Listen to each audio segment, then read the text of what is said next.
Hey, sports card collectors and investors. Hope everybody is having a great day today.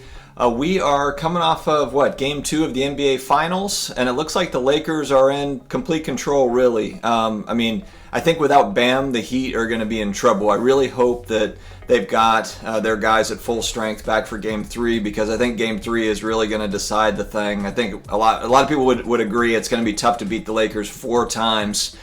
Even if they do come back full strength, if they do lose Game 3. So that's really the series for me. I'm going to be watching to see. AD has been playing lights out. LeBron has been playing well too. But I would say AD's been kind of the star of the show so far, as far as the Lakers are concerned. But LeBron makes a lot of those things happen. So just facilitating and leading the team. But it looks like the Lakers are really on track, and we'll see what happens if the Heat can make some magic happen. But they just don't match up really well size-wise. With Anthony Davis, they don't really have an answer for him. Even with Bam in the game, once he gets into foul trouble, it's just trouble. So we'll see what happens there. But for all you Lakers fans out there, you're probably sitting pretty, feeling pretty comfortable, and I don't really blame you, to be honest. But we'll see how it goes. So let's go over to football real quick. Tomorrow, my Saints play the Lions without 6 of their starters. So we're not going to have Michael Thomas again. We're not going to have Marshawn Lattimore or Jenkins the Jackrabbit, our top 2 corners. So Stafford might have a big day for you fantasy football people that are out there. If you have any Lions on your team, you might want to start them, because I'm not feeling very confident that my Saints are going to be able to really slow down the Lions tomorrow without the top 2 corners. And then we're going to be without Michael Thomas again. So the offense has really looked pretty rough without Michael Thomas in the lineup. So we'll see what happens. But hey, guys, we are here to talk about 5 sports cards going up, and also some that are going down. So I do this one usually once, maybe twice a week. It just depends. But I like to kind of follow this and track it. Just so I can report back, not a buy it now or sell it now with these cards if you own these cards or if you're looking to buy the cards. It's just more informational stuff, entertainment that I'm giving to you, and take that information, do with it what you will. So let's go ahead and jump right into it. On the football side of things, we're going to start with Julio Jones, and this is his 2011 Topps Chrome Refractor Raw. Now, with raw cards, you kind of take this with a grain of salt, because raw cards can be any sort of condition, and so the pricing can vary based on a few different factors there. So, but there still has been a drop in Julio Jones refractor rookie cards, his raw, these Topps Chrome from 2011. And on September 26th, they were as high as $84. It looks like there's now sales in that $41 range. So they've come down fairly dramatically. And I mean, if we're looking at performance, the Falcons are off to an 0-3 start. They're struggling. As a Saints fan, I've got a little smile, a little smirk. Sorry if there's any Falcons fans out there.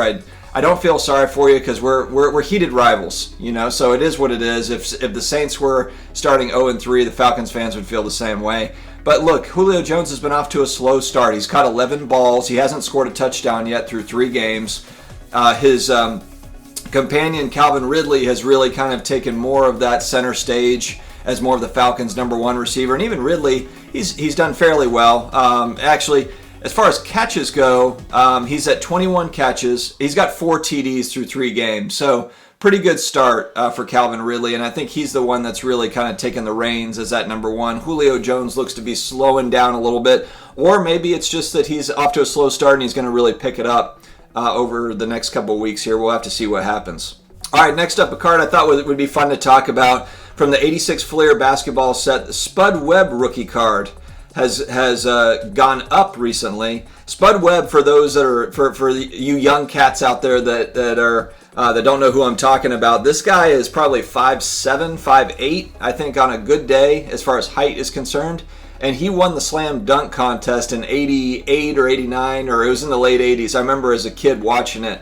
And this little dude had some hops. But anyway, his rookie card from that iconic 86 Fleer set now sits their sales at $195. Just about a week ago, there was a sale at $142.75. So with this 86 Fleer set, and I would consider it vintage. Some would not consider it vintage. But for a lot of kind of the younger collectors, this is a vintage card.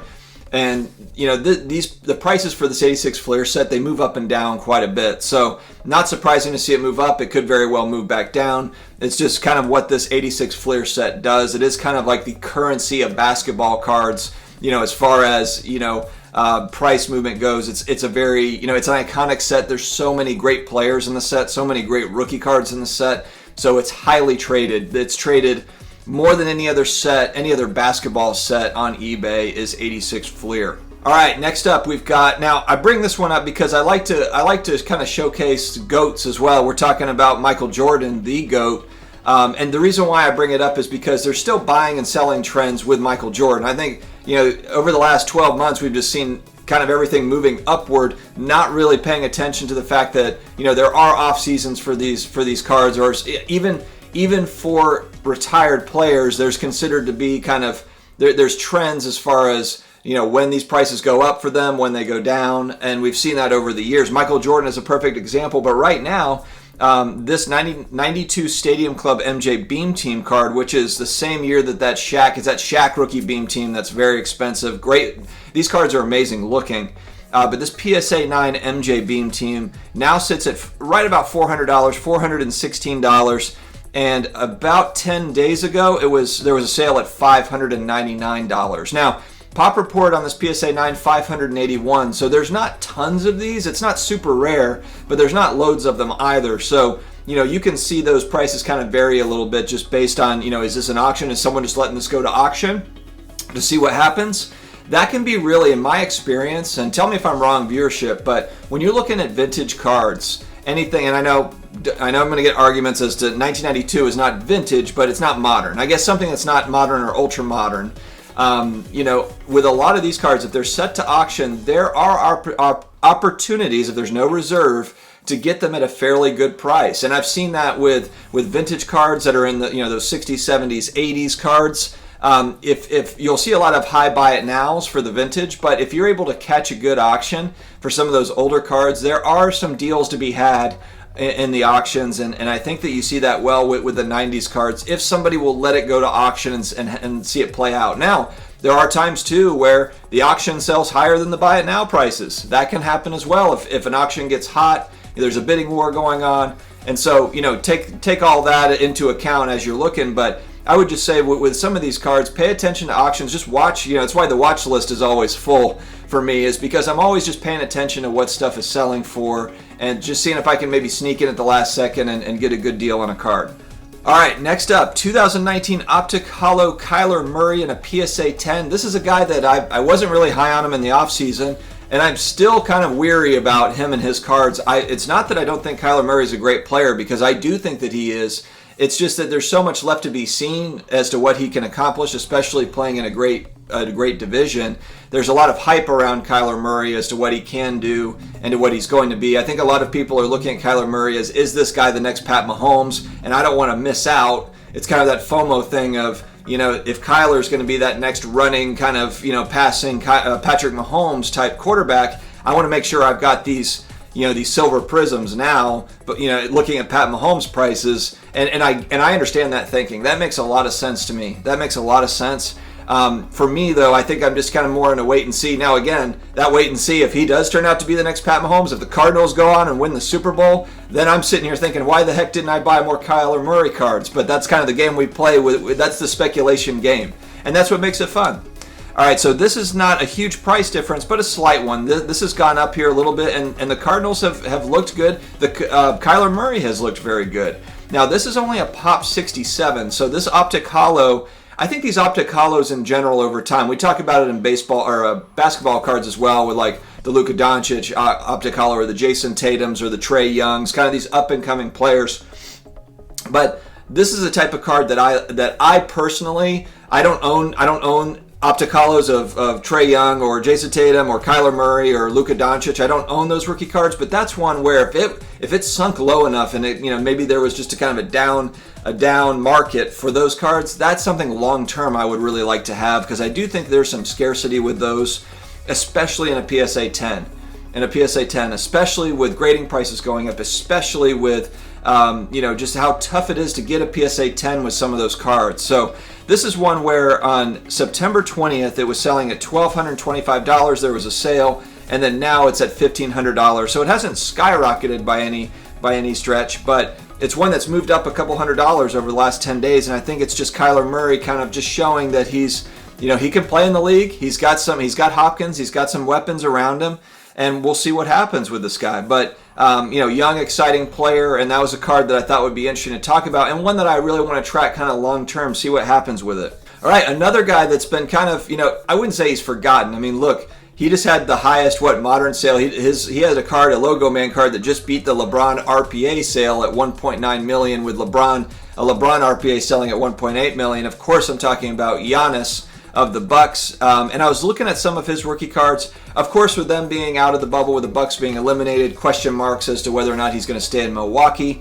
There is, his cards have sunk a little bit. The prices have come down. It's kind of that off-season, kind of that postseason letdown for Giannis. And here's a card, an interesting card to me. I really like that. I like 2012 Select is that first year. Giannis's rookie is that 2013 Select, and I don't believe, from what I understand, the print runs I don't think are very high on those 2013 Select cards, or 2012 Select for that matter, just because they weren't in high demand. When Select came out those years, it's not as if it's not like Prism now, and it's not like Select now where it just sells out immediately.